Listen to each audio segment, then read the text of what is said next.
Ladies and gentlemen, hailing from Cleveland, Ohio, I give you BVO. Oh, we boxing? Yeah, we boxing. I need that belt like it ain't no other option. So we punching and weaving and blocking. Defeat ain't an option. Let them know, shoot a video, put it on BVO. Let them know, every time I punch, it's a heavy blow. BVO, bound to hit like bricks cause it was set in stone. Let them know, I ain't getting body, but I'ma hit this flow. Yeah, way more than a show, this is BVO.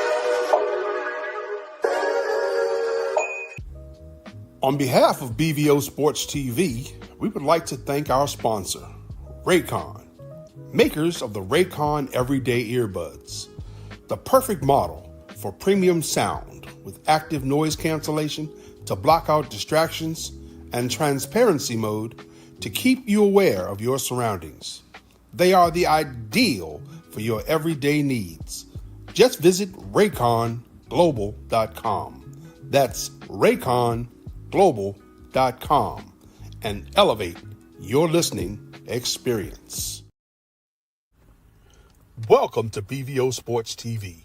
In association with Brent Wade Holdings, the content you're about to see includes opinions, stories, and discussions created for entertainment purposes only. The views expressed do not reflect the official policy or position of BVO Sports TV or Brent Wade Holdings, LLC. Viewers and listeners are encouraged to think critically and form their own opinions. Attention fight fans in the DMV. It's live, it's local, it's boxing. Jetter Promotions, RDR Promotions, in association with Maryland Live Hotel and Casino in Hanover, Maryland, presents a night of championship boxing, Saturday, November the 22nd, featuring some of your favorite DMV boxers. In her professional debut, we've got Bria Miller, Casey Wheels Wheeler, Keith Saunders, Nasheed Sugar Sheed Smith, Tyler John Wayne Langer, Jakeem Too Sharp Hutcherson, Mikai No Limit Phillips, Derek Scooter Davis, Ahmed Momo Jones, Brandon the Hitter Chambers, Ezra No Time Turner, and in our main event, we've got Michael the Professor Fox. Tickets are available through AXS or at the Live Hotel and Casino box office. November the 22nd, doors open at 5 p.m.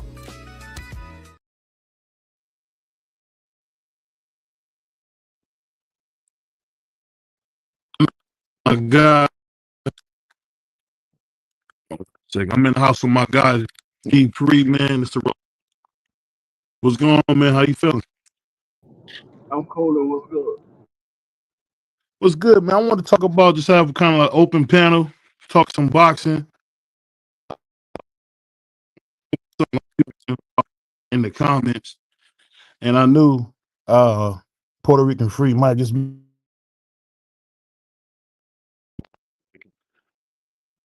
But we was gonna talk about why Tank decided to leave Floyd. I think it was one of the craziest decisions ever. I don't know why Tank didn't stay loyal, but what would you say? Why do you think Tank didn't stay loyal to Floyd? I don't think it's about staying loyal to Floyd. I think it's about Tank Davis wanting to be his own man. We gotta remember,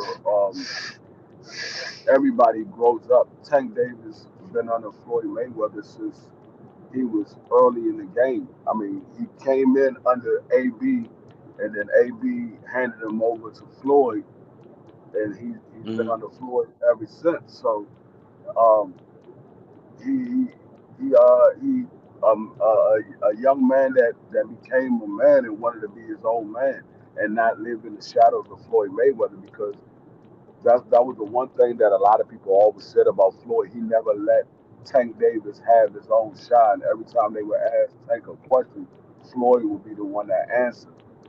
It was cool at the beginning of Tank Davis' career, but towards the ending part of Tank Davis before he left Floyd, I, Hmm. I think it got a kind of annoying to Tank. It seemed like Tank wanted to answer, but Floyd or Leonard Ellerby will always step in and talk for him instead of him letting him talk for himself.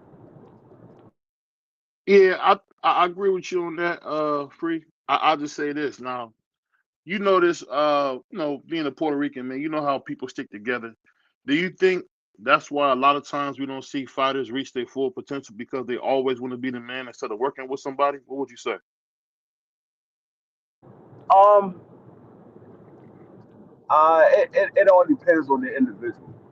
Um, because sometimes you stand with somebody can be a Henderson, and sometimes it can be helpful. It all depends on the people that you are staying with, or you choose not to stay with. So it depends on the situation because we seen situation where it worked out for the individual. Like when Floyd left Bob Earl, it worked out for Floyd. A lot of people say, "Oh, Floyd was becoming a star under Bob Earl," but Floyd wanted to blossom, and Bob Earl wouldn't let him blossom. And the way that Floyd wanted to blossom was by getting a fight with Oscar De La Hoya to show that he is a star. And Bob didn't want to do that, so Floyd said, "You know what? Well, I gotta go out and be my own man and do my own thing." And when he did that, Floyd became the super mega star that he was in the sport of boxing. So it all depends on the situation. Yeah, the reason I say that is you see guys work together for a very long time when things go really well, and I just feel like for Tank, if you think about his career, um, I would say he really he doesn't seem as big as a star as he was when he was with Floyd on the Conor McGregor card, or as he was when he was on the Andre Berto card. I just don't feel like he's the same guy. Not saying he's not popular. I don't want people to say that. I'm just saying I think it's something special to see Floyd and almost like a guy he kind of took in as his son. Because that's the I say this about Floyd. That's the first fighter. Hold on one second. I'm trying to fix something. That's the first fighter. You can tell me if I'm wrong, Free. That I ever seen Floyd like kind of like looking sad or like, dang, he just looked sick when he would see Tank in the ring. And it's like that's the only guy. I never seen him do that with Badu Jack, Ash. You never even seen him do it with Ishe Smith. But it seemed like with Tank, he had almost like an extra emotional thing going on. Super Vacay Bay. I'm just wondering why like Tank would turn his back on somebody who really loved him. I just thought that was wild to me. But what do you think about it? I mean, it could have been some stuff going on behind the scenes because we heard that they had some beef behind the scenes. Floyd had kicked him out of the gym and took all of the St. Davis posters down in the gym and everything like that. So it could have been something a little bit deeper. But we got to also remember, it was not only. I mean, you said it doesn't seem like Tank Davis Say it again. You went out. You went out on me, Free. Say it again, brother. the star as Tank Davis did because ever since Tank Davis Hold on. left Floyd. You cut out. You cut out. Oh Say no, it again, brother. my You cut bad. out. No, I was saying you said it seemed like Tank Davis ain't as a bigger star since he left Floyd, but it Hmm. doesn't seem like Floyd is as big of a star since Tank Davis left because the one thing that we noticed is Floyd haven't been around the sport of boxing since him and Tank Davis split. We used to see Floyd and Floyd everywhere. We don't really see Hmm. Floyd like that anymore. Yeah, that's a good point. That's a good point. I guess for me, I don't understand like why they couldn't make it work. It's like a thing you would see like the make believe beef people be trying to say they have and all that. I just don't get it. Um, I don't get it, because I feel like together they was like I don't know, man, like Tubbs and them. They were just a great team together. And to see them break up and they just talk crazy about each other because, like you said, we don't see Floyd anywhere. I feel like Floyd is letting Kamel Moulton down, in my humble opinion.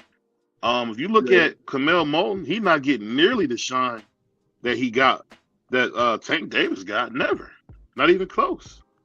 So that's my whole and that, thing about it. I just don't understand why he's not getting that same look and that same love.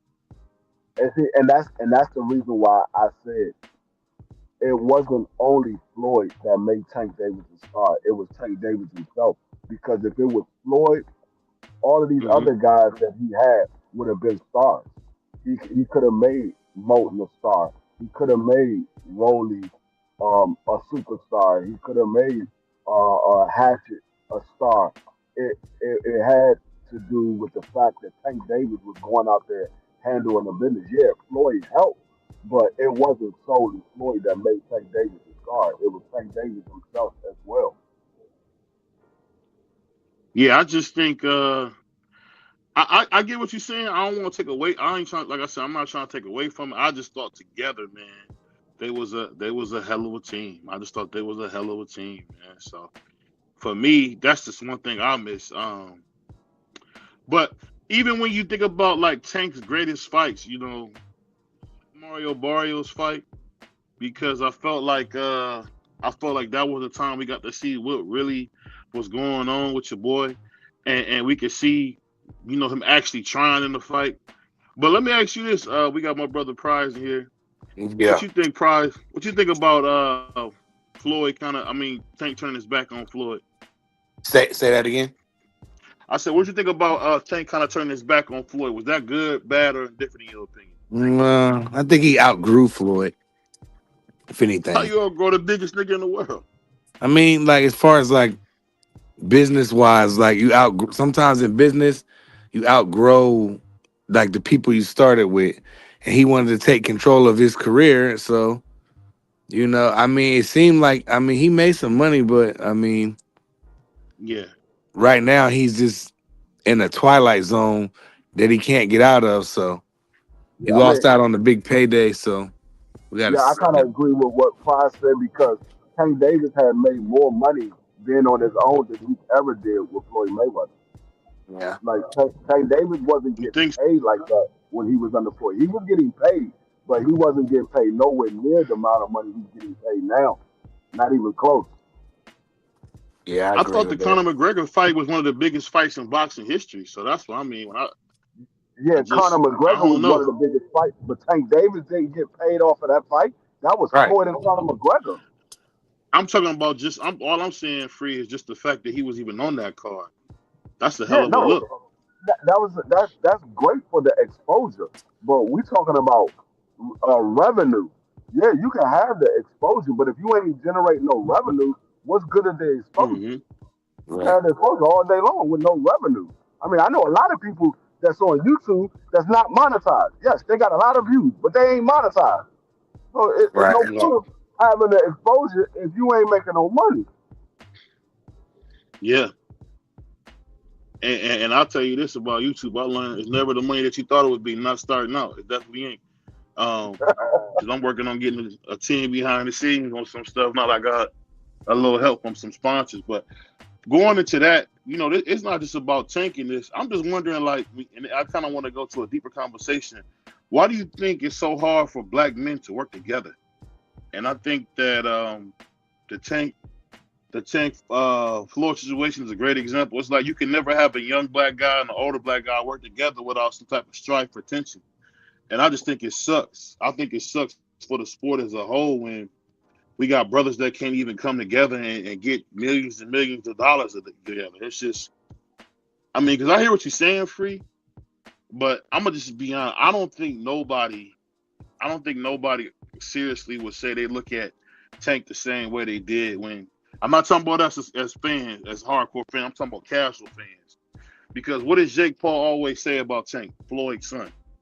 They know Floyd from Dancing with the Stars. They know Floyd from reality TV shows. They know Floyd from WWE. So I don't know. What would you say about? We got my man Right Side in the house. What's going on, Right Side? How you feel? What up, man? So we kind of talking about just What's a up, bunch of Doug? stuff, but main thing we starting out with is, man, we talking about my man Tank Davis and how he kind of turned his back on you know, Floyd Mayweather. What would you say to that? Can you hear me? Talking to you, dog. Well, I think Floyd turned his back on Tank. Oh, go ahead. Is it on me? No, Can go y'all ahead. hear me? Yes, on you. Yes, on you. Yep. Can y'all hear me? Yeah, you're a little Yeah, we can delayed, hear you. but we can hear you. Somebody get. We can hear you. All right, I'll be right back. If I'm delayed, I'll be right back. Okay, cool. Yeah, you're a little delayed. But to but yeah, go to your question though, but BBO, I think a lot of times it has to do with a little bit of jealousy because uh, the, as a human being, you always want credit for what you do. So one person is in the ring, another person is giving a person the exposure.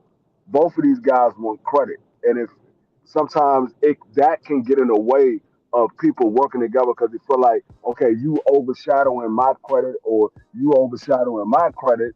So it kind of that kind of gets in the way because you got two guys who got an ego and they want to get the Egotistical credit. maniacs.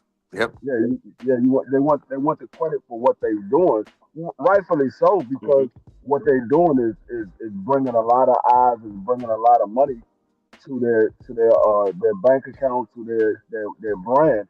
So rightfully so, they want the credit, but a lot of times that ego gets in the way. That's why you have situations where people can't work together because one person thinking somebody's holding them back, another person thinking a person is taking their credit and things like that. So that's what happens a lot of times when you're dealing with people in business. That's why you see a lot of companies split up, like Microsoft and Apple. Those two owners were partners. The same thing like with Home Depot and Lowe's. Those people were Microsoft, partners. Apple, they wasn't partners. Yes, they was. They started No, off they was together. not. No, they didn't. Steve Jobs and Bill Gates didn't start off together. They never did. Steve Jobs was doing did his own thing, and what happened was when they went bankrupt, Microsoft saved Apple and then gave them back their freedom. But they never Who was came out together. first, Apple or Microsoft? Apple came out first.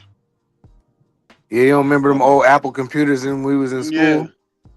yeah. I mean, Remember they had I the It was remember the Macintosh. Apple. computer. It I was didn't know. Apple and Macintosh, actually. Yeah, the I remember Macintosh the computer. computers. I don't But remember my who owned them.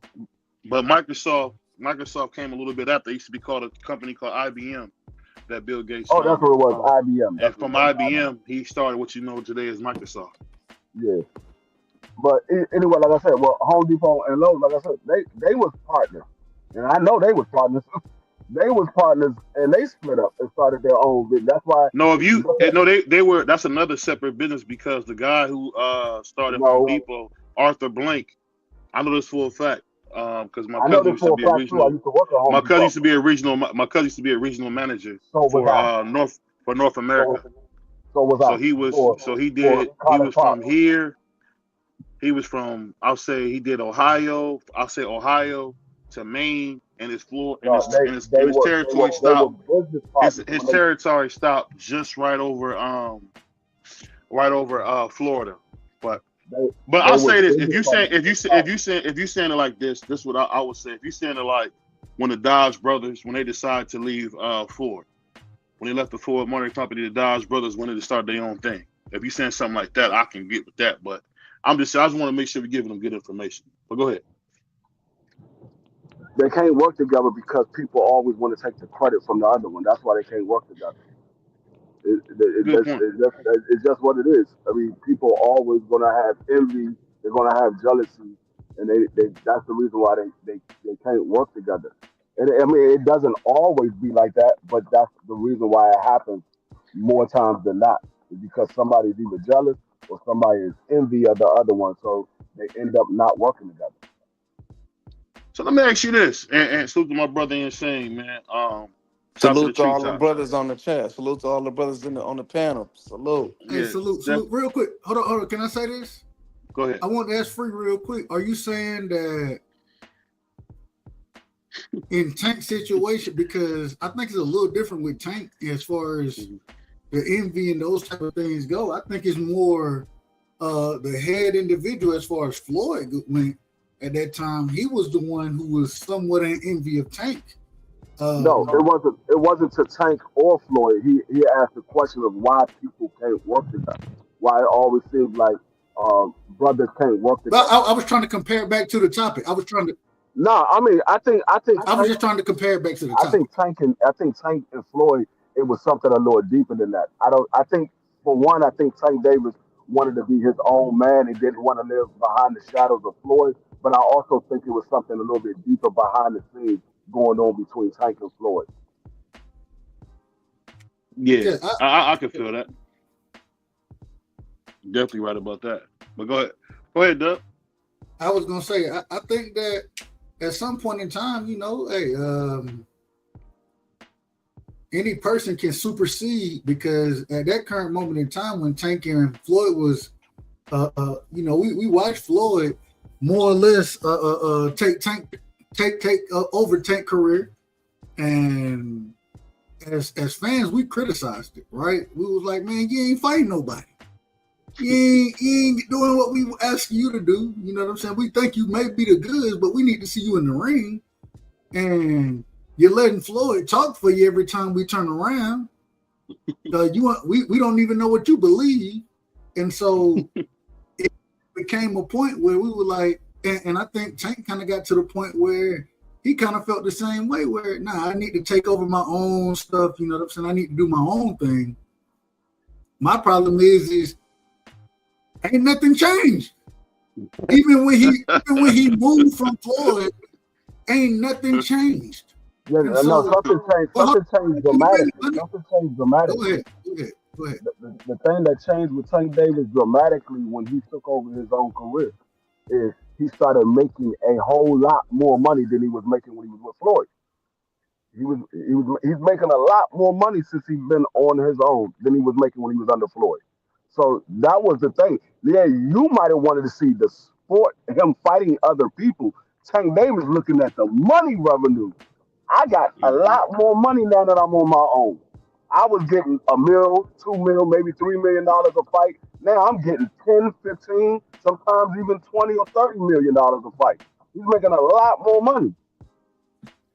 Let me say this real quick. Oh, go ahead, Doug. No, go ahead. If you want to answer, go ahead, Doug. I just want to finish what I'm saying. When I say nothing changed, I understand where you're going with it as far as the money aspect of it. But at the end of the day, Tank would have never had the opportunity to make that type of money if he went under Floyd. That's my personal opinion. You could disagree with that, but that's my personal opinion. All I'm saying is that when we watch Tank look to become his own, right? The thing that we were looking at, the thing that we was looking for is, the money was always there for Tank. Now, maybe Floyd was taking a bigger piece than what we actually know of. I don't know the whole dynamics of their relationship as far as the money system goes, as far as Free is speaking to. But one thing that we always heard is, man, the reason Tank ain't fighting these guys is because Floyd don't want him to fight these guys. This is what we heard. I think all boxing fans, I don't think nobody can disagree with that. And so when Tank did start to take over his career, and he still ended up fighting the Hector Garcias of the world, respectfully.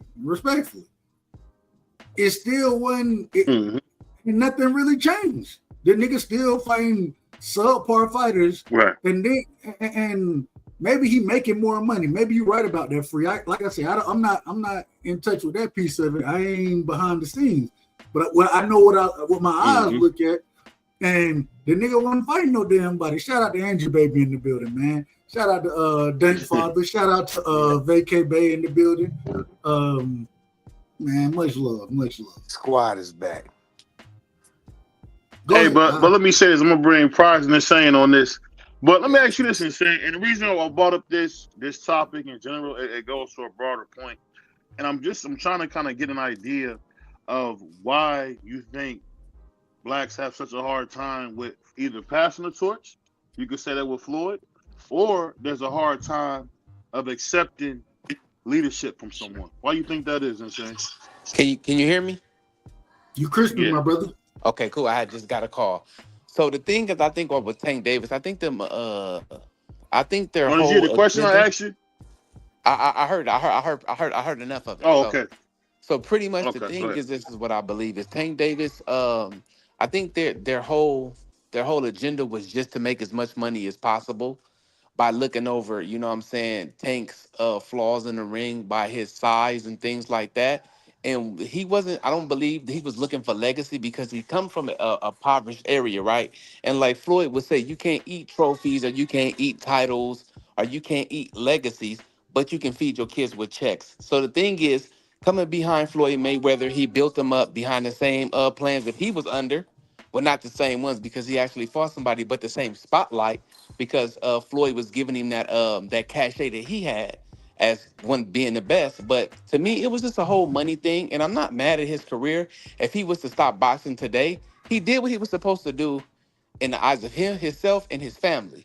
Like I said, you can take the legacy, and you can't take that to the bank with you, but you can take those checks to the bank with you. So when he left Floyd and them, I believe he started cashing bigger checks, and that's all that matter at the end of the day is how much am I making and how much am I taking home, and these guys ain't taking out my pocket no more. So the model was complete with the blue. How Floyd said the green trail. The Floyd would green say print, the green the print. green print. So now it's the blueprint. So I think he's good with the blueprint, and I think, like I said, if he was to retire Mhm. today, he made enough money, and I can't be mad at his career.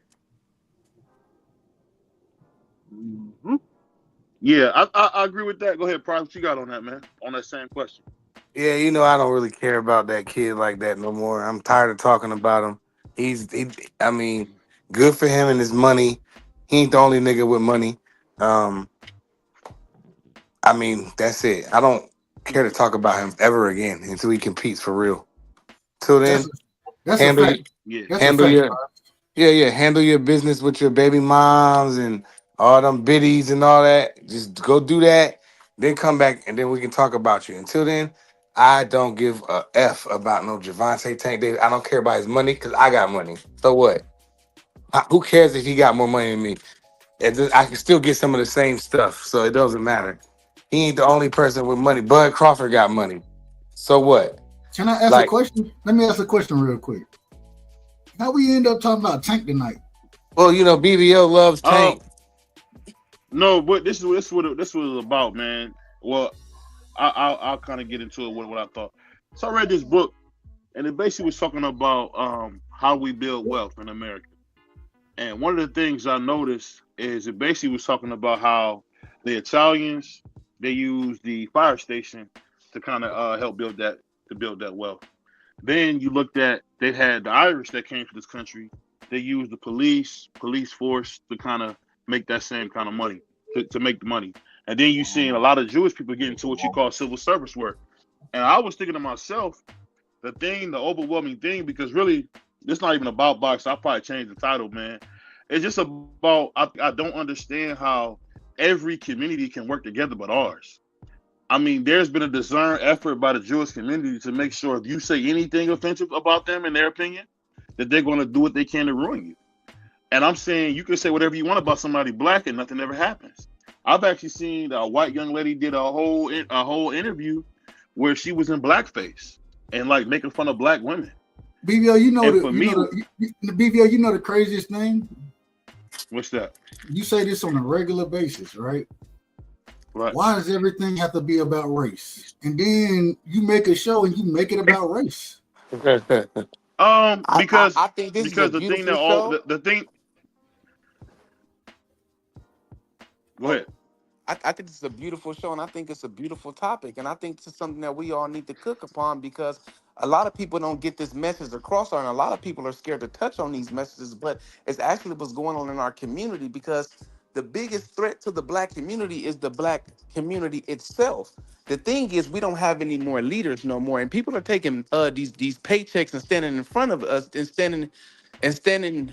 How can I say it? Standing for us and speaking for us, but they're not for us. So you have black Mhm. people with white consciences. So they're thinking Mhm. like white people. You know what I'm But saying? They have a European mind with black You skin. know what? This is how I feel But about things. For real, for real. but Real let me do. quick. Let, Real Go ahead. quick. I'm 2 seconds. I'm brief. This is what I always say about my people. Oh If yeah, I know. you if you look in the Bible and somewhere in the Bible it says the tail will become the head and the head will become the tail. And no, that's it all I'm doesn't gonna say say. that. No, it doesn't say that. It says first will Something like become last. it says something like that. It says first will become last and last will become first. Whatever. The head will become the tail. The tail will become. I just Hey, didn't. hey, come on, man. We know you Muslim, man, but come on, show some love to us, I'm bro. definitely not Muslim, Don't say but whatever. it's Don't say not whatever, bro. Muslim. Don't say They don't like Muslim. It's called Muslim. So be correct. They don't Muslim. like My that. bad. They Okay, don't like well, that. we know you. We know you Muslim. No, I'm So I'm not. just saying, with us, I'm just saying, have some respect for the Bible, bro. You know they have a president right now, and they have a president in Africa right now, and there's four major presidents in Africa and 4 major countries in Africa getting together now because we know Africa is a continent. But they got four powers coming together now, and they're banding with Russia now, and they're not letting French take their gold no more, and they're actually building for their country. They're building their country up, and they're standing up to Western powers. So if this is the start, if this is the start of the Black Revolution, whether it started at home, whether it started here or in Africa, it needed to start. And with those leaders that they have in Africa now, those 4 major leaders coming together, and maybe in the future you bring Congo, Niger, and the rest of them together, I think that we as a people can move forward because that's where we originate from. And But once we have that country behind us, I think we'll be stronger than We ever. will become. but We hold on, will hold on. become the. We will become Let the me do this. Let me do this Hold on, because hold we're on. getting away Let from me. what I. No, hold I on, want to Dub. respond. Hold on, Dub. Let me say this. Let me say this. You Respond to that. you got a chance. Hold on. This is the thing. This is the thing that's the most important. What I'm saying is across the board. I think I see a lot of us don't understand the concept of what I'm speaking of. In America, and this is a true stat. These stats are all coming from the Wall Street Journal. We still have a 50% unemployment rate in Black men from 25 to 38.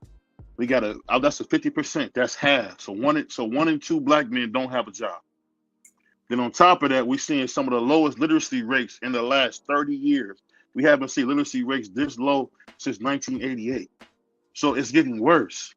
Black children are not graduating high school. Black children are not able to speak and write correctly. And I'm telling you, it's not even about Floyd. It's just we just bought that because we talk a lot of boxing and sports. I just brought that up because at the end of the day, I think the overall problem is, as with Insane said, which I think has some truth to it and it has some BS to it, because I think no matter what it is, we don't have enough people understanding that we have to work together, and working together works. But you have to understand. And you say, why does working together work? Because we see in every other community. You want to tell me out of all the wealth in America, Blacks only own 0.5%? Not even a full percent of the wealth in America. We only own 0.5% of the wealth in America. That's a huge gap. But everybody wants to say we got billionaires and millionaires, but the lowest of the lowest are suffering, man. When I go to East Cleveland, I mean, it looks bad, dude.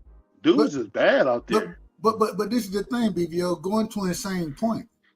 And I understand what he's talking about, the leaders over in Africa. My thing is Muammar Gaddafi, he tried to start trading on the gold system before any of these guys did.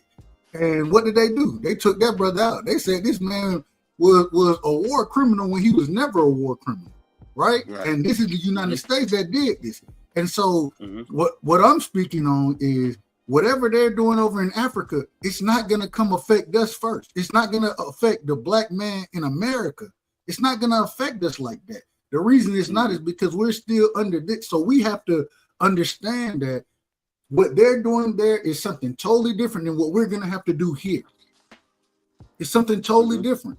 We can't say that just because they're starting to trade in gold. And the reason they're working with Russia is because when Muammar Gaddafi tried to do this, the United States killed the man, or they unalived the man.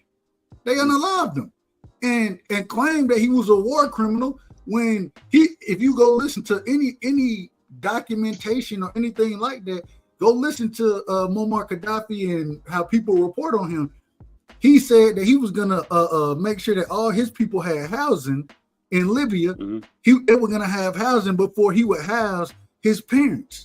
Right, his parents would stay with him. Now he had to. I mean, if you stand, I was gonna say if you stand in the palace, it's easy to say that.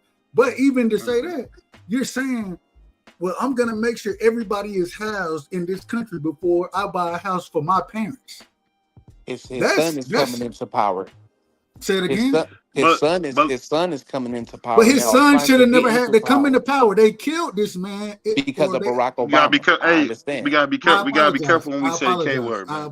They unalived this man. So this is what I want to say. This is what I want to say, and this is very important for playback value and for people watching. We want to make sure if we can't control how we say things, the passion is great, but we want to make sure we're saying things and being respectful of what YouTube has for us, because there's too much on the line. I'm just being real. There's too much on the line for something to happen with YouTube. So Let's just make sure when we saying stuff, we doing our best. Because let's pretend we on ESPN because we can't be ESPN until we treat it like it. That's how I look at it. So You I'm want gonna to say? use, I'm gonna use Can I say better this real verbiage. fast? Go Can I ahead, say go this ahead. real quick?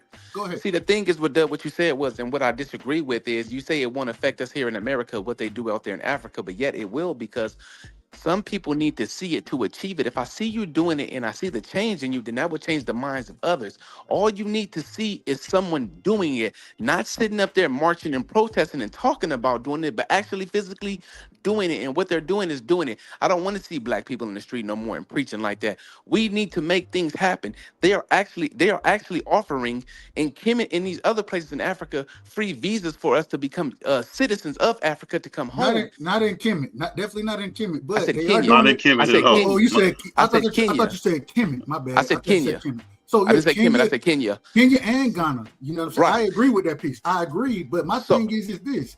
Then they say they Even- giving out 100 but- grand too. Hold on. But the problem is the majority of individuals in our community over here, like, we know these things because I would say that the majority, I ain't gonna say the majority, everybody on this panel right now are educated individuals, and we done kind of looked into a lot of different things, you know what I'm saying? So we can have this conversation, but everybody ain't listening to us. And so the majority, if I tell this to 90% of my family members, they have no clue of what's going on over there. You know what I'm saying? So I have to bring the message to them in a different way. I have to bring it to them in a way that they're going to understand, because they're not paying attention to this research. And that's 90% of our people over here. So what's going on there doesn't directly affect us, because if 10% of us understand this, but the other 90, they doing their own thing. You know what I'm saying? They ain't worried about none of this. Matter of fact, sometimes you try to talk to them, they think you're crazy. And I done been in that boat. You know what I'm saying? It's kind of like this. Like, this was my whole thing when I got on YouTube. I said, if I can just get one person to view what I'm saying, then I'm winning. The thing is, all we need is one person to see it. We don't need everybody to see it. It only takes one person to get the ball rolling. As long as the ball rolling, no matter how long it took. Even, I believe, Japan, they had a 100-year plan. China, I'm sorry. They had a 100-year plan, and now that plan is succeeding itself by billions, because they built their people up. They care for their people. Now, I'm American through and through, 100%. But I feel like in America, we need to take a look at what's going on in Africa and say, well, hey, look what they're doing, and we can get together and build the same wealth here. It does not matter. We need one person to get up and show us how to do it, and then we follow the leader. But let me do this. Let me hop in on this. I want to make sure the conversation is going in the right way. Now, when you say do things, what I think, and this is my personal opinion, I think we got to stop asking the government to do things for us. And the reason I say that is, when I look, and this is something that, you know, I tell Pride all the time, and Pride to me for mine. I always say, I wish I could talk to a giant like his grandfather. These guys who came before us had real unimaginable bigotry at them. And they were able to do great things. And we got it sweet, and we hardly doing anything. The best thing I can do is take $400 or $500 and give away some turkeys. That's nothing. That's nothing. What I'm trying to figure out is how to build a community of people around me so we can do things big. It's a young brother in North Carolina. Shout out to North Carolina. He's actually building a school. Him and a couple of his friends. One's a plumber, one's a contractor, one lays carpet, one does HVAC. And these guys are actually building a school. And these ain't millionaire dudes. These are dudes building a school because they're not satisfied with the school system that they have in their local community. And what I'm saying is, it goes back to a book I read called Community of Chaos. Where do we go from here? And one of the things, if you listen to what Martin was saying in that book, he wasn't talking about being separate. He wasn't talking about doing nothing. He's basically saying that we got to be aware of where we really are. And what happens so much as a black person, you got everybody lying to us. You good. You doing all right. Like, one of the biggest things with me. Now, I'm a 6'5" brother. Look really good when you see me. But I gotta get in better shape. Did I ever hear that from anybody outside? No. I only heard that from myself saying, you know what, I want to get in better shape so I can live longer and do more. That's what I mean when I say that. Our counterparts have that accountability between each other. I see it all the time. Dub sees it. Anybody in corporate America see that there is real accountability. That's why people win. What I'm saying, and it's not a black thing, it's a people thing. We got to understand that if we want to do great things in life, we got to work together and actually build a community. The community that Dub talks about with Big Ma, or me talking about with Granny G, or Chico with Prize, it doesn't exist. Y'all realize that? Y'all realize that we're not even competing with our grandfather? We can't compete with them. They will eat us alive, dog. They will eat us alive. They had real stuff going on and was able to do it. Do you guys know at one time Philadelphia was a segregated city? You realize that? Philadelphia was a segregated city. Cleveland was a segregated city. DC was a segregated city. And somehow people was able to find a way to win. And what we get now is we get stupid conversations and things with no real importance. That's why I came up today. Maybe I shouldn't use Tank as that. I'm going to change it. But these are the conversations that must happen on where are we actually going? What is the real mark? What are we actually looking to do? Because all I hear is a lot of niggas saying things but not doing nothing. Not putting no real effort into it. All dudes want to show you what they're doing. But not how they helping the next man. Shout out to my wife. She wants to do some stuff. She works with the Financial Empowerment Center. You're trying to teach people how to use their money.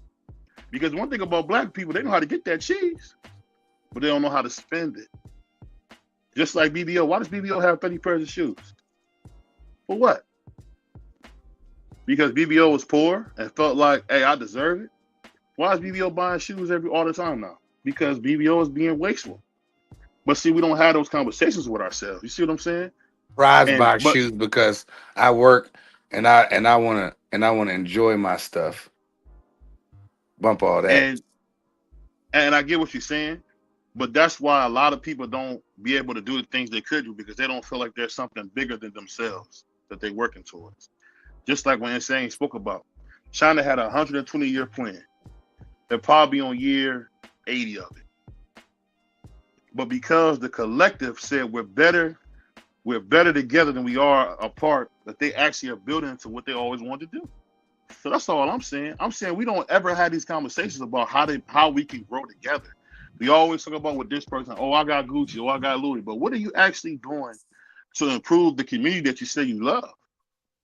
What are you actually doing? Are you just driving by, buying one nigga a sandwich and a beer?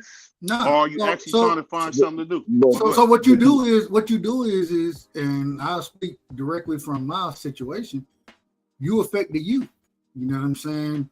Hence the reason you coach, you know what I'm saying? You find a way to be in the youth life because a lot of guys my age, you know what I'm saying, man, they set in their ways. They gonna do it, they gonna do what they're gonna do.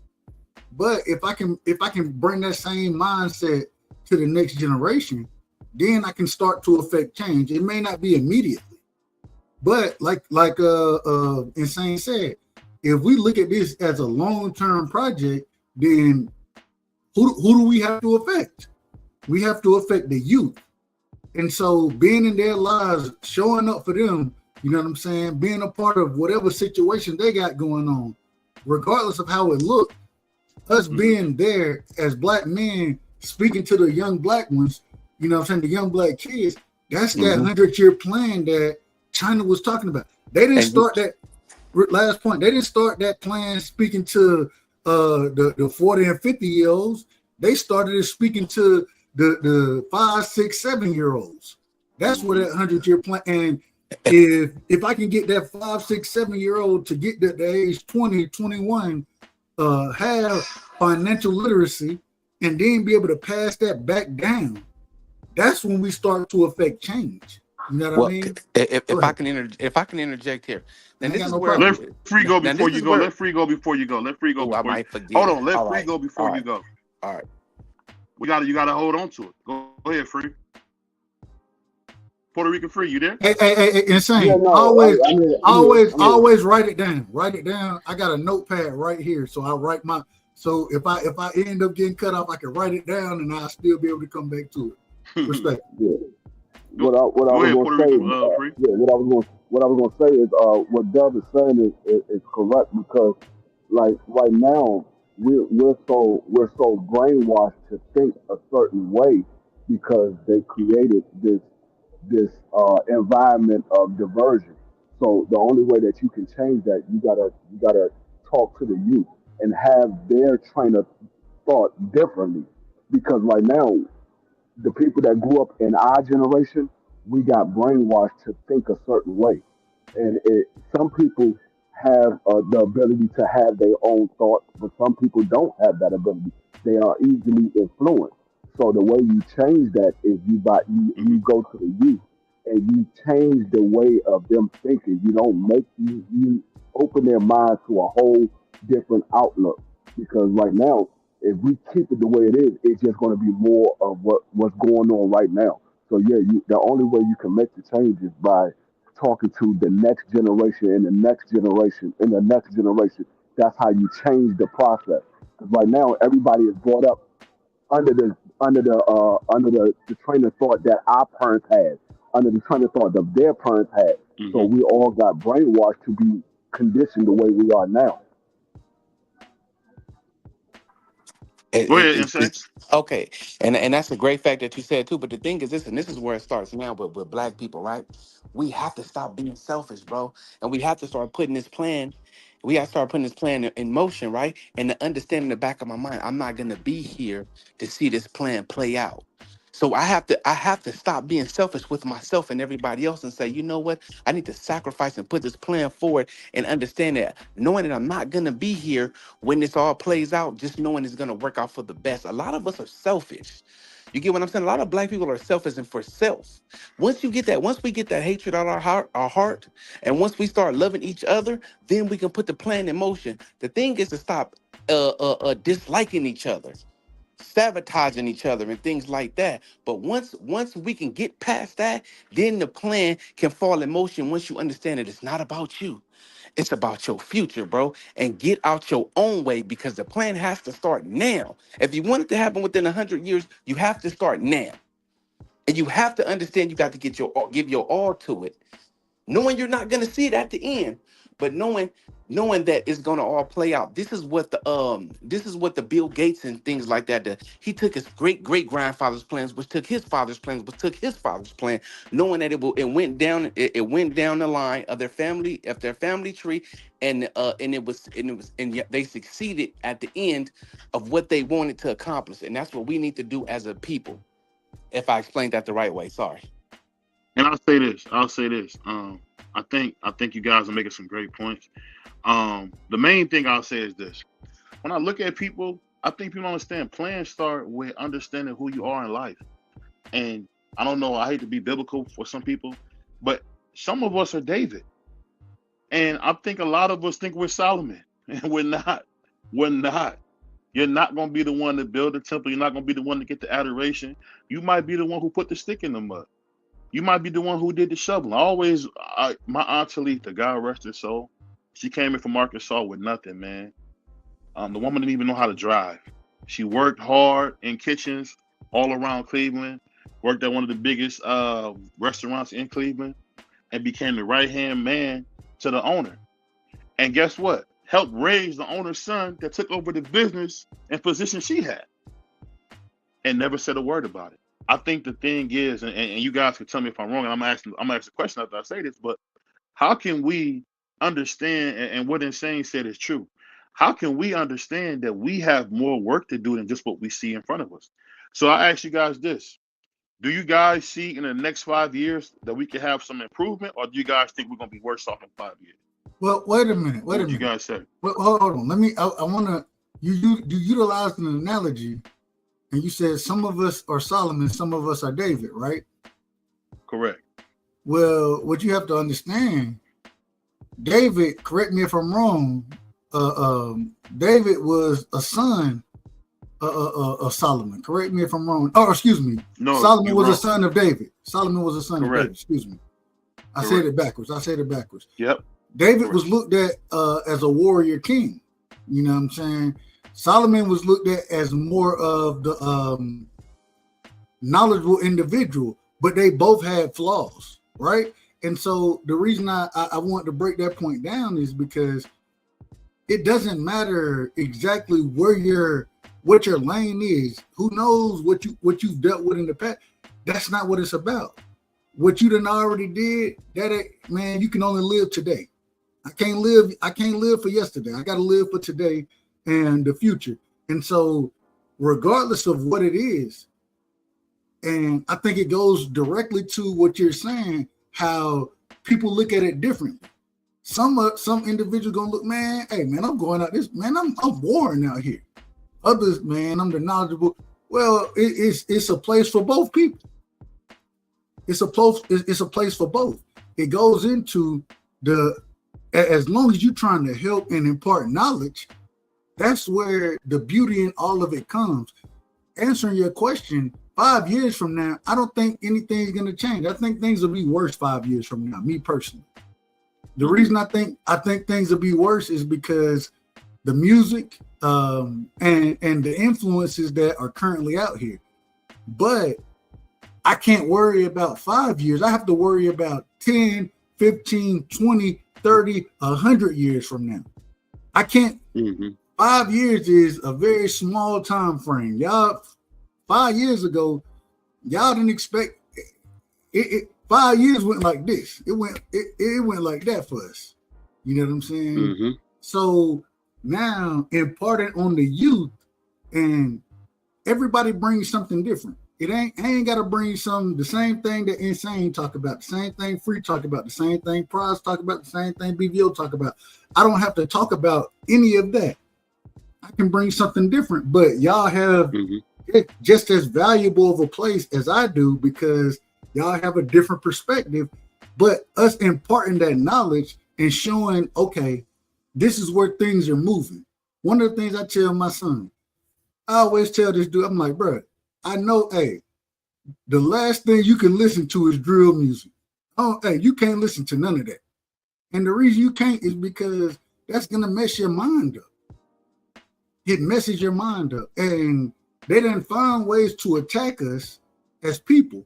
So now we have to figure out what that attack is and how to get the youth away from that, so they can go, they can come back and be a strong civilization moving forward in the next 20 years, in the next 30 years. They can be better than what we are today.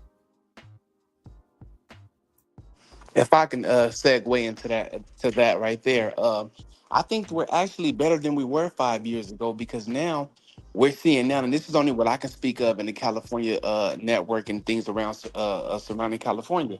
The things are the gang violence is down in California, Bloods and Crips, Power Rules, Who's, and everybody's getting along now. And we're making a conscious effort to come on these social media platforms to stop the violence and tell the youth, hey, homie, that's not the way. We are making a converted effort. California is looking a lot better. In Los Angeles, unalived bodies have went down. The numbers have went down tremendously. You know what I'm saying? Because once you destroy for one part of your life, you use the second part of your life to try to fix what you destroyed. And this is what we're doing as a Black culture. See, our Black women are graduating at a high rate right now. They're getting diplomas in all these different fields. We have a lot of people in the medical field. We have a lot of people in law enforcement. We have a lot of judges now. We have a lot of DAs, and we're in these public offices now. Now we need to get these ones that's already in power and that's making this type of money. They have to reach back and grab others.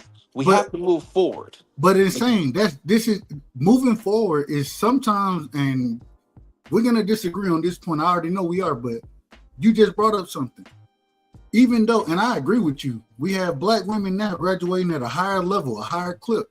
The problem is when they graduate at that higher level, that higher clip, you know what it ends up happening? The family situation, which this is what it goes back to. Family, the family dynamic is destroyed because they're now being able to make more money than Black men or BBO. He brought this up a few minutes ago and spoke on how 1 in 2 Black men are unemployed, right? But you have a high level of graduation from Black women. I'm not saying that's a bad thing, but what I am saying is that it destroys the family dynamic.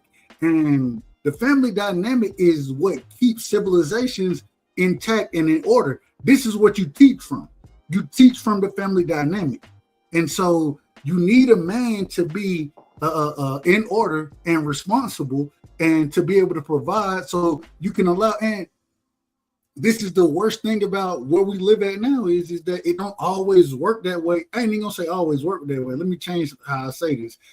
It ain't that it don't always work this way. It's that we end up in a situation where the black woman is now above the black man financially, and because black men are supposed to be providers, we would all agree on that. I think we would all agree there, right? And so now, when you have the black woman being able to be the quote unquote provider in the family because she's making more, because she's more educated than the black man is, now it starts to destroy the family. If you look at divorce rates in the black community, we have the highest divorce rates. Why do we have the highest divorce rates? It's because a lot of times black women end up being the provider of the family. And when they're the provider, then they want to make the decisions. And naturally, as far as life goes, I'm just telling the truth. People may not like how I say it, but hey, hold on, BVO, I got to say this. I try my best to tell the truth. People they may not like my style, how I talk, my delivery, but you ain't catching me in half truths and lies. The reason, the downfall of the black community is that you don't have black men getting into, and this is why I'm a big fan of tradecraft, right? There was a time I felt like I had to go to college. Man, I have cousins. Well, let me do this. Let me do this real quick, Doug. Can I just finish what I'm saying? You were going for a second. I want to bring other people in the conversation. I'm not trying to cut you off. I want to just bring it to. I want to bring somebody else in the conversation, because what you're saying is good about trade schools, right? Let me ask you this, D Free. When you decided to become an officer, or even go to the military, let me ask you. When you went to the military, did you receive any pushback from doing that? Did I see what? Did you receive any pushback when you said, you know what, I'm gonna go to the military? Did you ever get any pushback from family about you doing that? No, my family is. I got a long history of military folks in my family. My father, my stepfather, my uncle, cousins. I got a long history. Grandfather. Mm-hmm. So no, I never got any kickback about going to the military. Not even from my friends that I went to school with. None of them. They didn't know I was going to go, so they were surprised that I was leaving. But no, I never got a kickback from anybody when I said I was going to the military, or even when I came out of the military. A lot of people was proud. A lot of people was happy to see me do something different than what dudes was doing on the street. So nah, I never had any problems or any kickback from that. So going back, before we go back to Dub, I want to ask you this, Prize. So having a military father in the house, did you ever feel the urge like, man, I should go to the military? Was that ever on your mind? Yeah. You know, when I was young, I used to like Commando and Rambo and all that good stuff. So my dad was like a real life one to me, you know, but I wanted to be in the military because he was a Marine. My dad was like, absolutely not. You know what I mean? He was like, no way, no how. You know what I mean? And I guess that was a good thing. I turned out okay. But he definitely didn't want me doing it, but it definitely crossed my mind. I wanted to be like my dad, you know what I mean? So, but I ended up being like my granddad more, you know what I mean? But it's just weird, but it's all good. You know what I mean? I got a good family. But you know, I definitely didn't get pushed to go to the military because if I would have, if I definitely would have been there because my dad was in there. You feel me? So he didn't push me to go. He was just like, no, I don't want you doing that. You could do something else, something better. And so I just went roll with my punches, and I got a 23-year career. So back to trade schools. What were you saying about trade schools? Go ahead, Dub. I just want to bring those two people in on this conversation. Go ahead, Dub. Yeah, bring Insane in on too, bro. Let Insane get his bars off. No, I got it. Go ahead. I got this. Go ahead. Go ahead, Dub.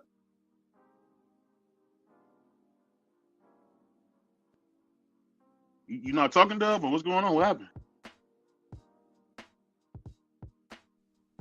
All right, I'll pick it up from here. The thing go with ahead. Dub was the thing about Dub was saying, I think he was kind of wrong on the numbers about the because we're more highly married in the black community, and I commend everybody for their family things. See, my family, I kind of grew up different, right? We're not 33% Insane. We got to be truthful. 33% of black men. That's a lot more than what we were. That's a lot. No, it than wasn't. What we were. From 1940 to 1965, it was 98%. Okay, okay. Well, then that's a different. Okay, then I was wrong. I concede to being wrong. But okay, so my thing is, I was raised a little different from y'all in the home. My mother was a Mm-hmm. dealer. My mother was a high level dealer, and my father Mm-hmm. was a pimp. So you know what I'm saying. I kind of took after my Yeah. mom. You know what I'm saying, a Mm-hmm. little from pops or whatever. But Right. then I made my own decision on what I wanted to do, and that was educate myself because I knew that that lifestyle wasn't for me. And I watched my mom climb herself out of that hole and become a teacher at a college. You know what I'm saying? And I watched my mom struggle to do something different. And I watched my father, who's still in the game as of today, but I made my choice in to do something different because of where my life was headed to. So it depends on your family. It depends on your environment, but it also depends on yourself and the way you think in life of what you can do to help this community. But you got to go through some things, you know what I'm saying, to change some things. You got to see it from the other side. You know what I'm saying? To change it from the other side when you get back to the what's the word I'm looking for? Somebody tell me the word I'm looking for. When you get back to being a regular civilian in the streets, you know what I'm saying? You can go fix the side that, Yeah, you know what I'm saying, the rehabilitated. opposite side Yeah. of the word. There you go. That word right there. I didn't want to use that word, but that's a good word. All right, that's what I wanted to say though. Yeah. See, and that's why I was reason I didn't go to you on that is because I kind of know that already about you. But go ahead, Dub. Go finish what you were saying. What was the question? My apologies. I No, don't know what happened. you were talking about the trades and all that about why you agree with people should go to trade. No, all I was saying is that at the end of the day, we have to. We done push people to a certain perspective as far as, oh, you got to go to college. Nah, everybody don't have to go to college. You know what I'm saying? And really what ends up happening, you spend a lot of money going to college, people take loans out, and then they end up in debt. They're not making the money that they need to make to even pay off the loans that they done took out. So why not push them into a situation? What happened to the welders of the world? You know what I'm saying? You tell me who welding something right now. You tell me you know a welder. Yeah. Yeah, I work with welders Friday. Yeah, I as know. well. I know a few, but I get what you're saying. Go ahead. But see, this is what I did. I agree with you, Doug, with the trade thing. I didn't go to college. I ended up getting a 4-year engineering degree, which is equivalent to a bachelor's degree. Come from Washington, same deal, same kind of paper, all that, whatever. But so when I joined the construction, I learned now I can't build anything. I hired people to do everything for carpet, all that stuff, because I don't know how to do it. Because I push buttons, I do levers and operate heavy equipment. So I'm sitting down most of it all the time, all day. But what I did learn, I learned a few things. I learned how to jackhammer. I learned how to grade. I got my CDLs. Because you have to. It's part of my pro engineering to graduate out of my 4-year engineering degree program. So I got my CDL. I got tanker endorsements on my CDL. I'm working on my hazmat and my passenger, not because I want to, just so I can have it. You never know. When you got your CDL, you open up, you can at least make almost $30, I guess. You know what I mean? It's pretty good. And if you get your hazmat and your tankers, you can haul explosives and stuff. So you can make good money doing that. Prize, if you can, and I say this respectfully, if you're an electrician, right? Mm-hmm. Now, mind you, there's a lot of things that electricians do. Mm-hmm. I was able to work with my uncle. He's an electrician. I worked with him when we was 13 years old, right? We went and helped him pull copper wire. People don't even understand the value of copper wire. They don't understand the value of it. Yeah. And so he always tell me, we went in literally the base was remodeling all that. We pulled all the copper wire out the base housing that they were remodeling or whatever. I do that now. See, but the thing is, now we at this time we 13, so I'm like, and my uncle, he like, man, y'all, we gonna pay y'all for y'all work, this, that. You know what the nigga paid us? $100. He paid me and my cousin $100 a piece. We done pull copper out of 30 houses or 30 well, they houses technically, you know what I'm saying? It's more like apartments and shit. But we done pulled out of 30, we got $100. You know how much that copper was worth? Thousands. See, free no. And that all I'm saying is it doesn't have to be like Yeah, hey, you want everybody to go to college and, you know, hey, be smart. But that ain't everybody lame. And a lot of times what you find out is you can make more money. True story. My cousin Corey, he grew up in the country. Like, I grew up in the country, but he grew up in the country. Like, he grew up backwood country, dirt roads. Mm-hmm. You know what Uncle Gilbert had? Uncle Gilbert had cows and he had pigs and chickens. You know how much you sell a cow for? Yeah, thousands, man. Tens of thousands. And he got a herd of them. We used to herd the cows for him. We had a dog out there. We had Bumper. Bumper was the dog. We had Bumper out there. They called him Bumper because they used to run his ass over with the damn car. I'm like, God damn. Anyway, but he'll send me and Corey out there. We herding cows, and we herding he probably got 50, 60 cows out there, you know what I'm saying? 3 bulls. And so we herding that. And all we doing, we just trying to move it from, because, you know, you can't in pastures, you can't let them just eat grass in one place. You gotta have multiple places for them to eat grass. And so if they just stay in one place, then they be done ate all the grass. So we heard it, like we helped herd them or whatever. Chuck, my uncle, Uncle Gilbert, that's my great uncle technically. Chuck really my cousin, but he'll be out there. He Uncle Gilbert's son. He gonna be out there on the 4-wheeler, and then it's me and Corey and the dog. But we moving them from pastures, and I never understood how much money it was in that. You know what I'm saying? But if you look at it, one cow, you know what I'm saying, is worth, at that time it was $2,000, $3,000, $4,000. You know what I'm saying? Depending on who you selling it to, how, if you breaking it down, all that kind of stuff, you send it to the butcher, whatever. Pig, same thing. It's so much other stuff out here outside of technology that still has to happen for people to have a normal day life, and for them to be able to go to the grocery store, those type of things. This is the work you deal in. And but it's very. So I'll say this. When I got into the car business, this is 2013, 2012. No, 2013, 14. I remember when I first got to the dealership, there was no brothers there. Only time we seen brothers was when they had a rag in their hand going to go wipe a car off. But the thing I learned is this, man. It's so great in life, man. Salute to my brother Ernest. It's so great in life when you can ingratiate yourself with people and become someone. And see the difference between BBO. My story won't be your story. I'm a big, tall, handsome man with a great personality. So I'm going to get in some places because I'm a big, tall guy. Some people can't get that. So my whole thing is this. You got to find what your lane is. And if you don't, you won't have the life you should have. Because, I mean, Prize, this is not me talking trash.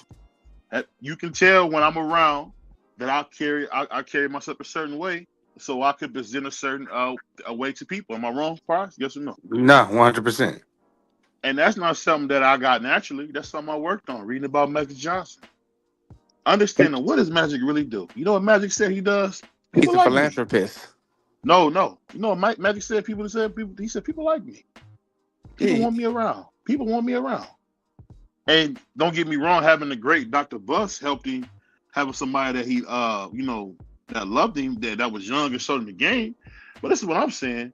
Shout out to Magic for understanding, hey, I might not know how to do everything, but guess what? I can be liked. But you're missing the point. Can I say one thing? You're missing the point. You ain't let me finish, Dub. Can Insane say one thing? After I get done, listen, Dub. If I can listen to you, you gotta listen to me, brother. Nigga, don't listen to response. Coming from you, that means nothing. But let me say that. Hey, it means a lot. It means because anything I'm talking about, I just want to say one thing, you guys. If that's how you hold on, wait.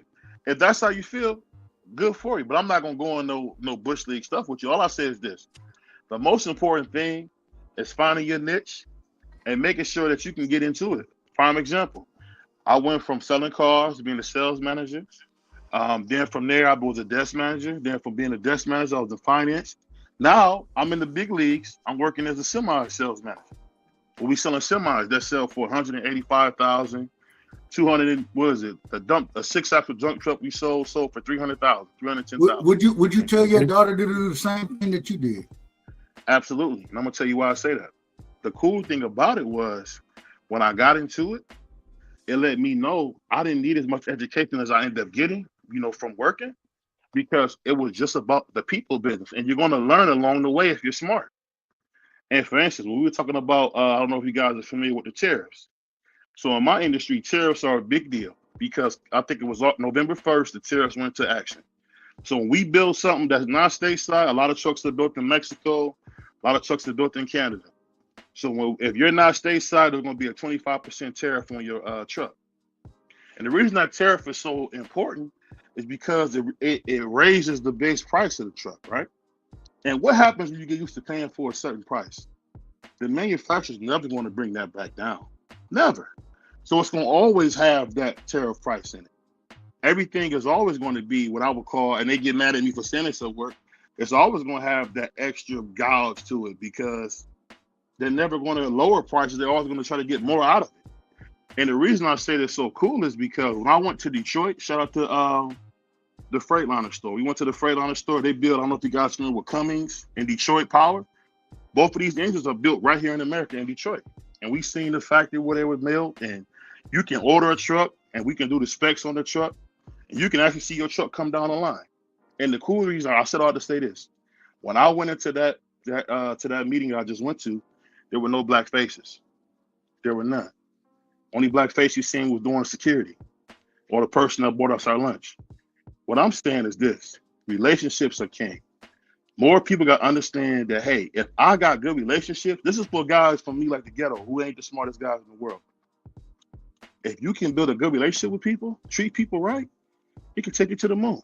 It can take you to the moon. How did Ray Cocker, who is known for what he did with McDonald's, become into power? He befriended the McDonald's brothers, called them on the payphone, went to see what they did, convinced them to let him run their franchise business, and at some point he cut them out. But what did he do? He was liked. He was somebody they wanted to work with. What did Sam Walton say? I got customer service is number one on my mind. Now look at what's going on with Sam Walton and his family. But I'm gonna ask you this, Prize, and I'm gonna go to Insane on this. When y'all see what you guys are doing in life, especially shout out to Insane, man, rehabilitating himself, and shout out to my man Prize being already rich and not messing it up. So let me ask you this: when you see what you got going on in the next, say, 30, 40 years, right? Do you feel like your children will be able to benefit from the work you're putting in today? And that's what both you got. Absolutely. And that's why I buy so many sneakers. They gonna be all right. You know what I mean? I believe they gonna be left. You got me tweaking. They gonna be left houses, cars, pickup trucks, assets. Go ahead, Insane. Because Insane, hey, one thing about Insane, he crazy as a mofo, the brother, but the brother's a beautiful brother. Go ahead, Insane. What would be your answer? Hold on, let me clear Mom's name up real fast. Pops didn't become a P until after my mom broke his heart. They worked in the same business selling cake mix together. When Pops and Mom split up, that's when Pops did what he did. So Mom was never working for Pops or anything like that. Yeah. You know what I'm saying? Let me just clear Mom's name up. And for the question that you said, I think my kids would definitely benefit off of the things that I do now. I own 2 homes as of right now. I own a home in Las Vegas and a home in Nevada, and I'm working on my third home as you talked about before at BVO.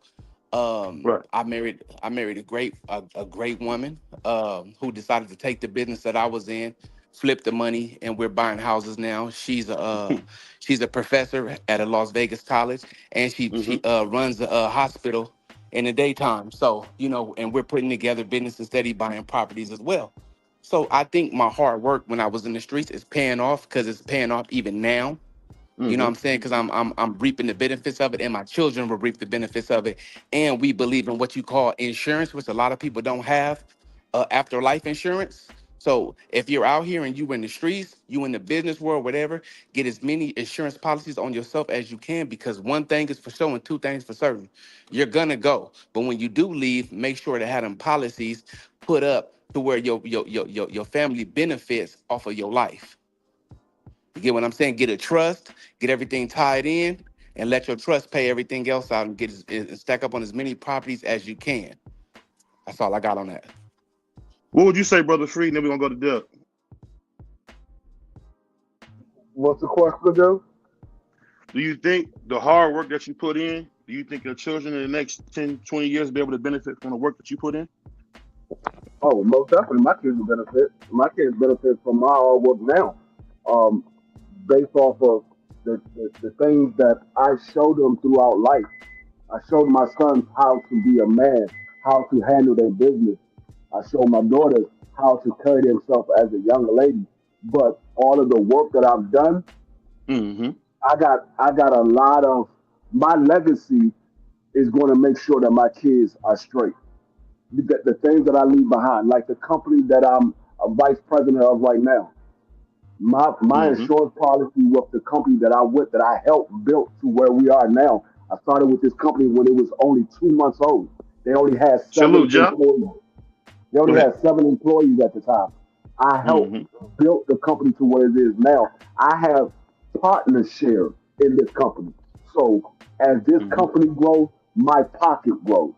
So everybody that makes money for the company, not only are you making money for yourself, but you're making money for me. So my kids, they're going to definitely benefit from my hard work. Not only for me, but me and my wife, we combined have life insurance where each one of my kids will be left where, I mean, probably by the time that I pass, it's not going to be a quote unquote a whole lot of money then, but as it is right now, each one of my kids will be left with at least 7 figures. I'm sorry, 6 figures. I said seven. 6 figures. Each one of my kids will be left with 6 figures with the policy that we have now. Me and my wife pay roughly about $2,000 a month for the policy that we have right now.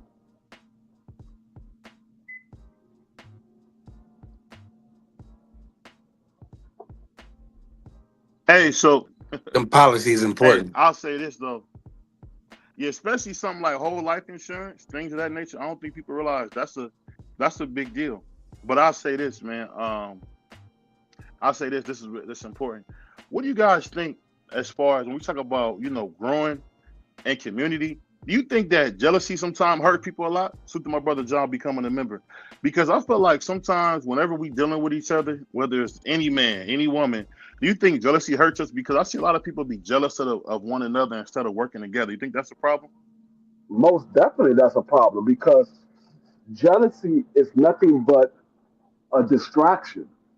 Because you can be blinded by the jealousy. You know how people say you're blinded by love? You can also be blinded by jealousy because your hatred is you have so much hatred in your heart that you're jealous of an individual to where you don't see the good that you can benefit from learning from that individual or being friends with that individual or asking for advice from that individual because of the jealousy that you have in your heart. So yeah, it's definitely bad. I mean, I'm not jealous of anybody. If anything, I'm gonna ask how was you able to do it before I sat here and hate and be jealous of somebody doing great. I got friends right now that I went to school with that's Mm-hmm. that's literally multi-millionaires. And I wish Right. I would have sat back and talked to them a little bit more and picked their brains on things that I did. But I looked at them as individuals that I was cool with, I was friends with, but they was Mm-hmm. more on that straight and narrow side. I was more so cool with the individuals that hung out in the street for the most part. But like I What said, would you now say? they're Go ahead. multi-millionaires. What would you say, Insane, on that same subject?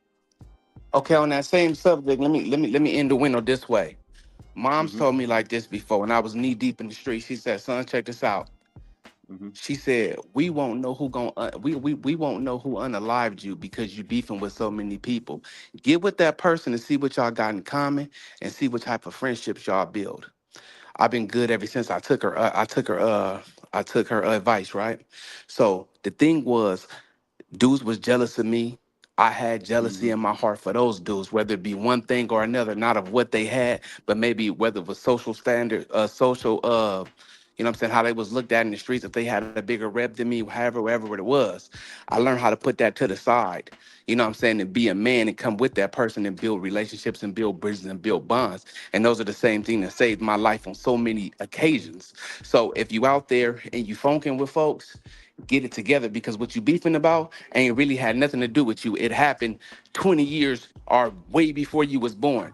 Fix any bond that you have, and I guarantee it'll help you out in the long run. That's what I got on that, if that made any sense.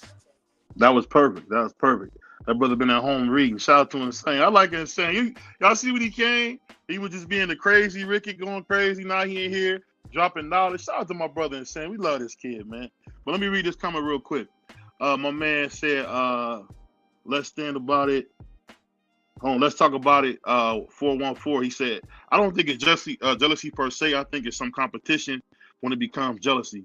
And then he said, when people are in competition, they size you up. But if you take knowledge of that person, we can all get along. And I'll say this, I don't understand where the competition comes from, because there's enough room for us to do it. And so you gotta forgive BBO. BBO grew up watching Master P, who is my favorite. And prior to tell you, Master P is my favorite. And Master P just say all the time, think about it. You can have Burger King, McDonald's, Chick-fil-A, all on the same block. You can have them all on the same block. There is no competition. That's a lie that we tell ourselves. We can all eat, we can all win. And really, I wait with great anticipation for us to realize that working together works. It does. You guys realize, for the money, Turkey has made all the lies that we heard about boxing go away. All sides of the street. Ain't no money in that fight. Because just like anything else, people fall behind the money and do what they told. What you think about that? What would you say to that, Prize? What would you say? Say it again. I was saying, what do you think about how Master P say all the time, there is no competition. There's always room for somebody else to grow. What would you say to that? Yeah, for sure. There's tons of stuff you can do. There's always, there's tons of stuff. Like you were saying, like, you the only brother on your. That's how I am at my job. I'm the only one there, and I got this big iron, so they looking at me. You know what I mean? But since there's a lot of competition, you got this big what? Like I'm running heavy equipment, so they look at me, and I'm not that big. Yeah. They like, damn, you know what I mean? That's a $300,000 machine you run. You know what I'm saying? They looking at me. So, but what I'm saying is, there's a lot of competition in that, especially with the white boys. You know what I mean? But it's all good. I like to be likable, so the competition means nothing to me. But there's always room to grow. That's why I got my CDL. That's why I got my tanker. That's why I can drive a triaxle, a dump truck. You know what I mean? I can drive. You know what I mean? I bet you, you can put me in an Amtrak train. Give me about 20 minutes. I guarantee you I'm going to get that train to run. And drive. I'm serious. So there's always, you can just do tons of stuff. There's room for improvement for everything. Just because I got my CDL, there's endorsements I can get: passengers, tanker, hazmat. I can even go get my Class A and drive tractor trailer if I want to. But you know what I'm saying? There's always room to grow. There's so many lanes you can run down, bro. You got to just take it and run with it. And if you ever get a starter pack, don't fumble your pack. And a starter pack can mean anything. It doesn't necessarily mean narcotics. You know what I mean? A starter pack can mean something that you inherit or something like that. Don't fumble your bag. Yeah, I agree with that 100%. Let me ask you this, Free, because one thing I always pick with Free on this, when you think about, different things you've been through and had to go through, would you say that those things help you become who you are today? Most definitely. I mean, like I always say when I be talking to clients in the morning, life is about making choices, but life is also about learning from past experience, from yourself and from other people. So the things that I've been through in life, it definitely helped me to be the man I am today. Like, when I was coming up in school, I was more so a quiet individual. I didn't really talk much. I cracked jokes with my friends, but people that I didn't know, I never really talked to them like that. I would sit there, but I would pretty much read you before I ever said anything to you. Now I'm a little more open. I say what's up to people, even though I might not know them, and I'm passing them, or they come around where I'm at, I say what's up to them. When I was coming up in my younger years, I wouldn't say nothing to you. If I didn't know who you was, I wouldn't say anything to you. I would just stand there. I wouldn't grunt on you or nothing like that, but I wouldn't say nothing Mm-hmm. to you. But now, because of all of the stuff that I've been through as a child, as a teenager, as a young adult, up until where I'm at now, I have more knowledge and I have more experience about life, about the things that I've been through in the past, and I see some of the same things that my sons are going through that I've been through already, and I'm able to tell them, hey, look, you don't want to do that because this is what's going to happen. If you do it this way, you might have a different outcome. But I wouldn't have known that if I didn't learn anything from my past experience. So yeah, the stuff that I've been through definitely helped me to be the man I am today. And speaking of that, one thing I always love to bring up, and let me ask you this, Insane. When you first said, you know what, I'm gonna change who I am as a person, what was the backlash you got from your neighborhood? Because I know people forget that aspect when you in the neighborhood. What kind? Because I know you got some. Everybody wasn't positive. Don't try to tell me they was. When you said, hey, you know what, I'm gonna change, I'm leaving this behind me. What did people first say to you about that? You asked me that question? Yes, sir. Could you say that one more time for me, please? I was saying, I know you're a positive brother. You don't like to always bring it up, but what did people say to you when you first say, you know what, I'm leaving this behind.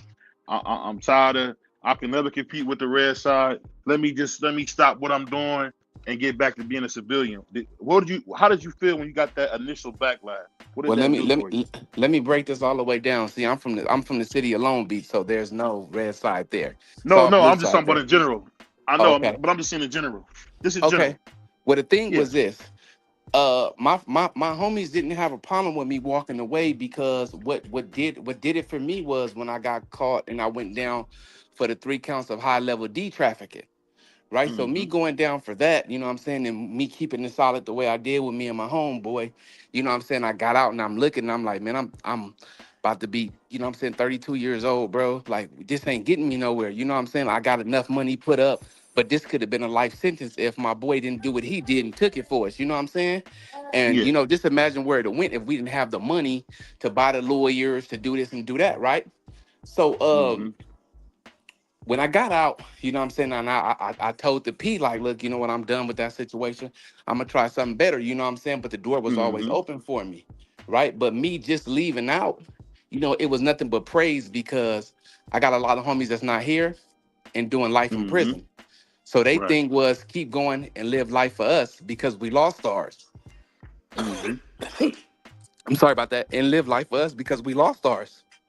So, you Mm-hmm. know, everybody praises me now for being a father. Like I said, my children are in private school now. I'm a homeowner. I'm married and I'm doing my thing and I'm out of the streets. Mm-hmm. So they praise me. Mm-hmm. I Yeah, made it out the and game clean. that's cool because one thing I always respect is when people say, you know what, and I tell you this, and we don't get out of here on this after this, unless anybody got something else I want to bring up. But sometimes you gotta say you got a problem. The reason BBO changed is because I looked at myself in the mirror and said, I got a problem, man. I'm messed up. I gotta do something different. So to my brother John, he said, I want to give good narratives more light and consistently like building success as far as the community. Also staying the course and not having overnight success discourage you. He said looking at multiple sources of work as the gift of life instead of a negative burden. Go ahead, Freak. Yeah, I was gonna say, you know what? A lot of people say when you in that street life and you decide to get out, the the media and TV, they always say, oh, once you win it, you can't get out. That's not necessarily true for the most part. Yeah, Mm-hmm. maybe if you up in that crime, that you in that up top level of the crime, maybe you Mm-hmm. probably can't get out. But Mm-hmm. for like Insane and myself and well, Prize never really been in the streets like that. But Mm-hmm. us as individuals, That's super not true. But yeah, like a lot of guys. I'm saying you never actually was a street corner guy. Is what I'm saying. You wasn't a street corner guy. no, But I'm not standing on no that's what I'm saying. everybody's corner. Right. So what I'm saying is when you tell your boys or your homies or your best friends or the dudes that you hang around out in the streets that you're not doing it no more, it's not that, oh, nah, no, you a cornball, you gonna be a 9 to 5 dude.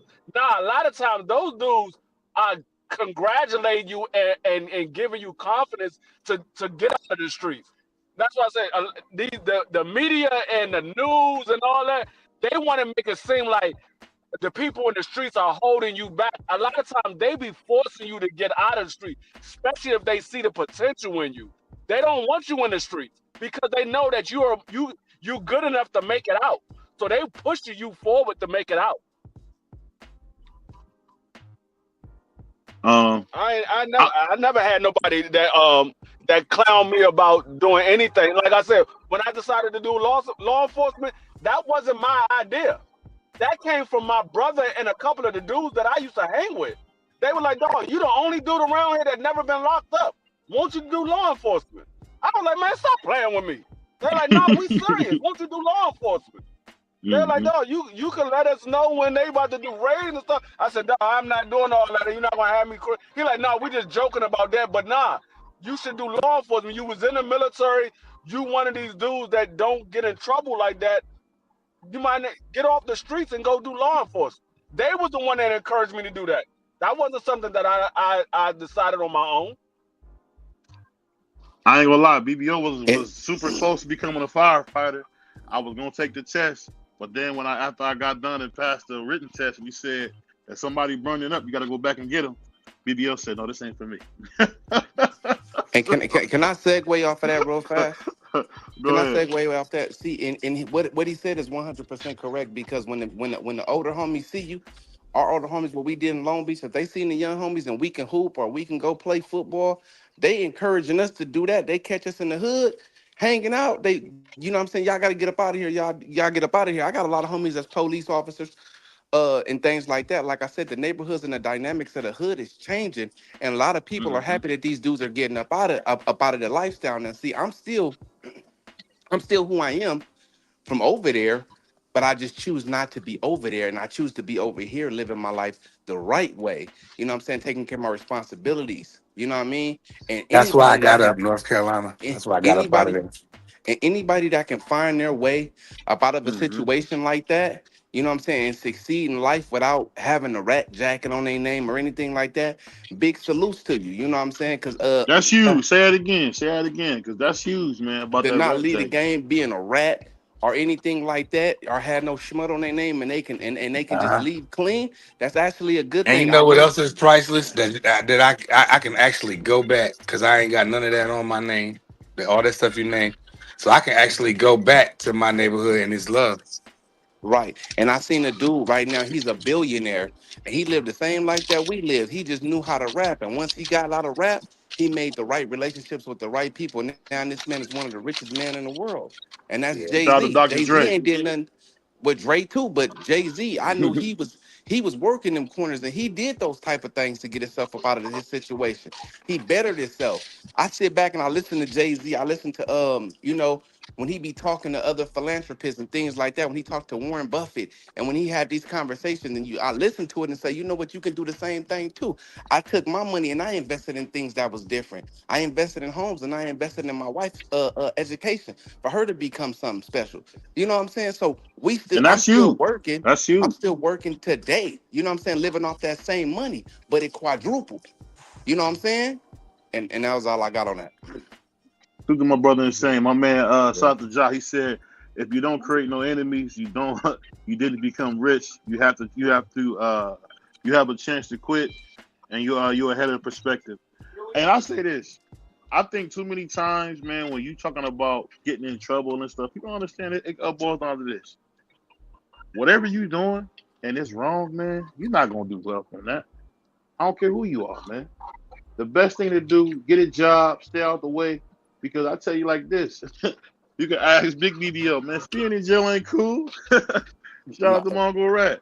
Mongo Rat did. His name is Matt, but we always pick when we call him Mongo Rat, not because he ratted, but just because he just got a rap personality. because this is a funny story. My uncle took my other uncle, God rest his soul, his paycheck, right? He was living with my uncle, right? Got his paycheck, cashed the man's paycheck, living with him rent free, and didn't let him know that he stole his paycheck. So that's why we always called him Rat. But he did time in jail, and ain't no win in that, man. And I always love when we can get up here and have these conversations, man, and talk about it, because no matter what we do, man, we want to get better. And I apologize, I kind of segued from the Tank thing. I don't even want to talk about Tank. Every Sunday, man, when we do these conversations, we're going to talk about real stuff. Tomorrow, we got Ishay Smith on, so make sure everybody tune in. We got Ishay and another special guest. Hey, BBO, can I say one more thing, too? Just one more thing? Go ahead. It won't take that long. This is to everybody that's out there and anybody that's listening. Rest in peace, my nigga Mike. Mike told me like this. He say, Rab, I'll say, what's up? He said, you can't make no money beefing with everybody because you ain't going to be able to go everywhere where the money at. So kill all that beef you got with dudes. Making money and beefing, don't mix. Mm-hmm. That was it. Rest in peace, Mike. Rest in peace, money. Double rest in peace. And also for the rest of the month, I'm gonna shout out my brother-in-law, man. God rest his soul. Shout out to Michael Williams. He's no longer here. We miss you. I got your daughter for life, and I just want you to know that we love you, man. And rest in peace to my brother-in-law, Michael Williams, man. We'll always miss you and love you, man. And one thing I will say, take care of your health. Go to the doctor, man. Get a checkup. Get your prostate looked at. Eat a salad. Put them chips down. Smoke half a blunt. Don't smoke the whole thing. You know what I mean? What my grandma just say, little changes work. But shout out to my brother Ja becoming a member today. Shout out to Picasso, man. Picasso, become a member, man. Hang out with the black people, man. I know you against it, but hang out with the brothers, man. Shout out to my man. Let's talk about it. Hey, let's talk about it. Become a channel member, man. It's only $2.99. I can only grow as you guys provide the platform for me to grow. So let's go, man. Let's grow together, man. And like I said, forever, I love you, Michael Williams, man. And until I join you, we gonna mourn you till we join you, man. We out here, y'all. Peace. Peace. Peace.